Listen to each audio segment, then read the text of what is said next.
Hey there, it's Laurel here.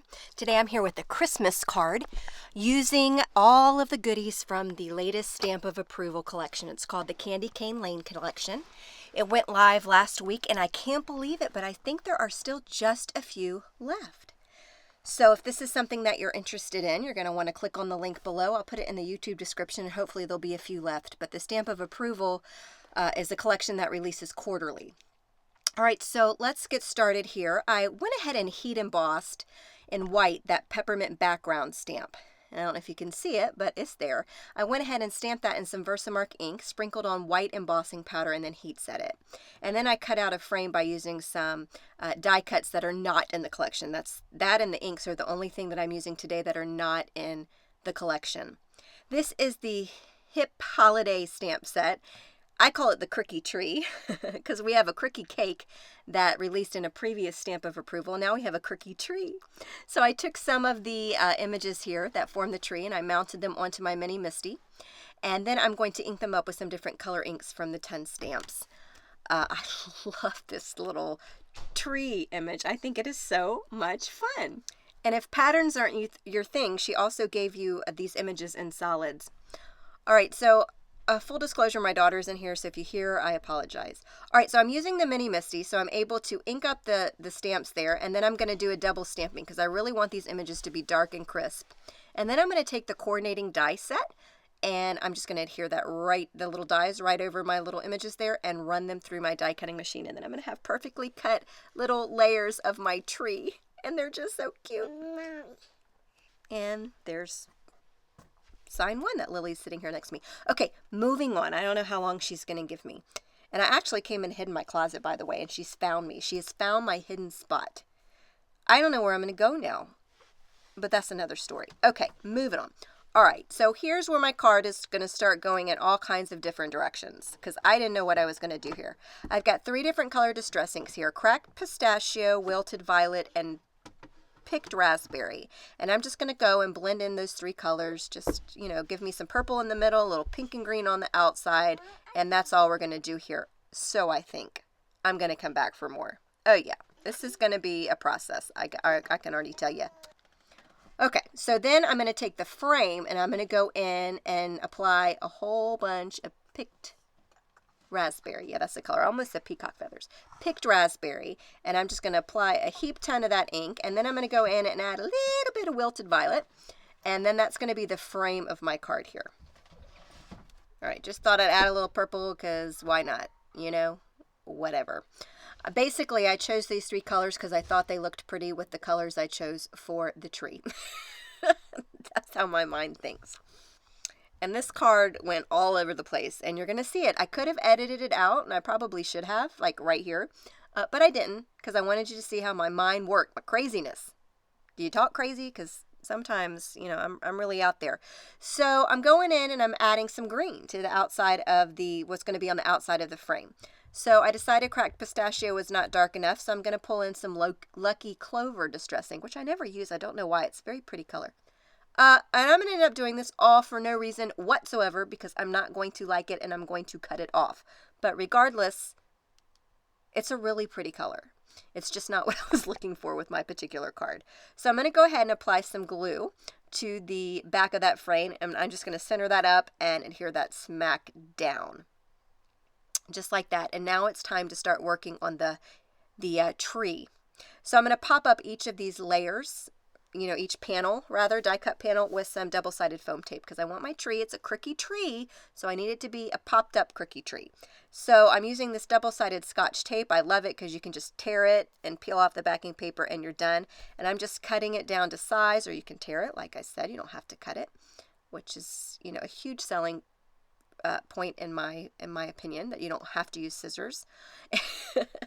And then I'm just going to pop up each of these layers here and rock and roll and finish up this card. And then just peel off that backing paper and you're good to go. Okay, here's the tippy top of my tree. And we're going to pop that down, and look how cute the little tree is. Isn't it cute? Well, I think it's cute. You guys may not, but I do. I think it's really fun. And at this point is when I'm looking and I'm thinking, the background. It's killing me. I don't know what it is. There's just something about it that just wasn't particularly working for me, and I don't know what it is, but I'm going to keep moving forward. I'm going to press forward. This is a label set that comes in the collection, and it has a couple of word dies in there. I'm going to die cut the word Mary. Now here's mistake number 1, but I fixed it. I should have die cut it from red cardstock because I knew I wanted the Mary to be red, but I didn't. But instead of just going and, re-die cutting it, I'm going to use this piece. So I just grabbed a red Copic marker and I colored in the word Mary. Now you can skip this whole step if you would have just used some red cardstock. Could have also colored this in with distress inks if you wanted to. But if you just used your red cardstock, it wouldn't be a problem. All right, so now I want to make it sparkly. Got to have some sparkle and shine. So I'm smushing up the die cut with some Versamark ink, and then I'm going to dip it into this Judikins Iridescent Sparkle Embossing Powder and heat set it. It's going to make it really sparkly and shiny. Now I have this little cartoon that my daughter watches in my mind. Sparkle and Shine or Shimmer and Shine. They're little genies or something. I don't know, but that's what's running through my mind right now. I'm trying to explain to you what it is that I'm doing. Oy vey. But once you heat set it, look at that sparkle and shine you get from that embossing powder. It's just fantastic. I'm going to take the word Christmas. This is from the Merry and Bright stamp set, also in the Candy Cane Lane collection. And I'm going to stamp it in white, and I'm going to heat set it. So I'm going to use my anti-static tool. If you don't have that, you can use baby powder in its place. I just want my embossing powder to stick only where the stamped image is. I don't want it sticking anywhere else. So that's why I use that. And anytime I emboss sentiments, I use super fine embossing powders. That's key for me. Super fine. All right, so now it's time to adhere the Mary die down. I'm using my favorite ever glue. It's the Multi-Matte Medium from Ranger. Love it for 2 reasons. Number 1, it's super strong. And number 2, it is invisible glue. Like seriously, it's going to ooze out all over the place. I am messy with glue, but it is going to dry completely invisible. Invisible glue. All right, so I'm back to the Hip Holiday stamp set, and I grabbed a solid star, and there's a couple little dots in there, and I'm just going to sprinkle these. Well, I'm not sprinkling, I'm stamping. I'm going to stamp these just around the frame a little bit, and then again, I'm going to use that embossing powder and heat set it. You could do sequins, and you could do splatters, which I'm going to do splatters, rest assured. I'm not going to let you down with what's obvious for me.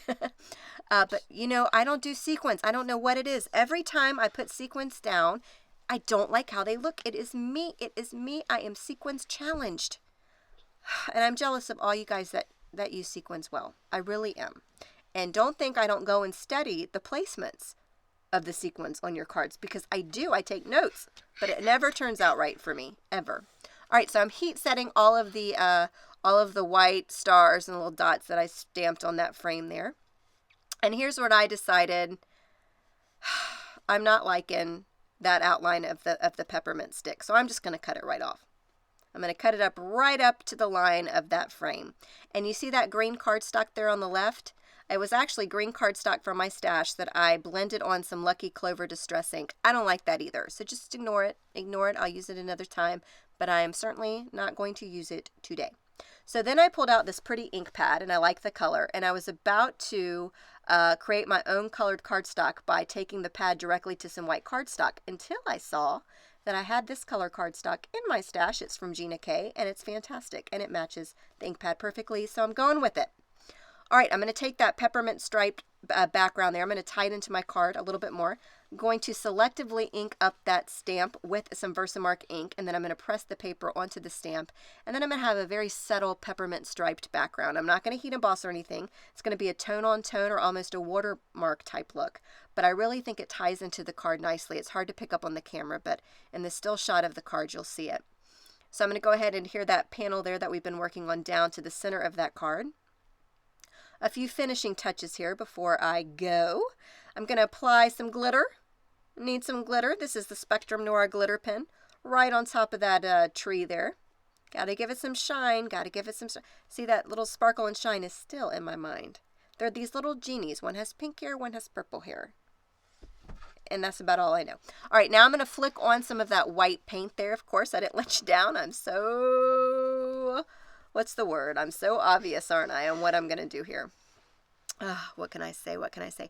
And then a little bit, I'm going to add some of this W+9 shimmer spray. I'm going to flick some of that on too. And because all this is distress inks, you know, the pink and all that stuff is distress inks, they're formulated to react with water and moisture. So you're really going to see those water splatter effects quite nicely against the distress inks.